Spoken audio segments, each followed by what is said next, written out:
நான் உங்களுடைய பொன்னான புனிதமான வாக்கினை பெற்று சட்டமன்றத்துக்கு சென்றிருக்கிறேன். உங்களுக்கெல்லாம் நன்றி கூற வந்திருக்கிறேன். உங்கள் பிரச்சனைகளை ஏதுவாக தீர்க்க நான் இருக்கிறேன். எப்பொழுதும் நீங்கள் கவலைப்பட வேண்டாம். எல்லா பிரச்சனையும் தீர்வதற்கான முயற்சியை எடுப்பேன் என்பதை இந்த நேரத்தில் சொல்லிக்கொண்டு அனைவரும் ஒரு மனதாக எனக்கு வாக்களித்தமைக்கு உங்களுக்கு நன்றி நன்றி நன்றி என்று சொல்லி விடைபெறுகிறேன். நன்றி, வணக்கம். சாலை அணிவித்து கௌரவிக்கிறார்கள்.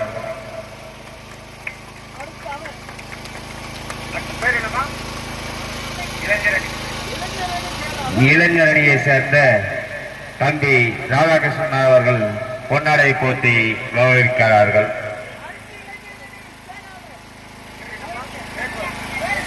இளைஞர் அணியை சேர்ந்த சஜிராஜ் அவர்கள் சால்வை அணிவித்து கௌரவிக்கிறார்கள். எக்ஸ் கவுன்சிலர் நடத்துனர் சால்வை அணிவித்து கௌரவிக்கிறார்கள். செயலாளர் குன்னூர் சட்டமன்ற தொகுதியினுடைய உறுப்பினர் அவர்கள்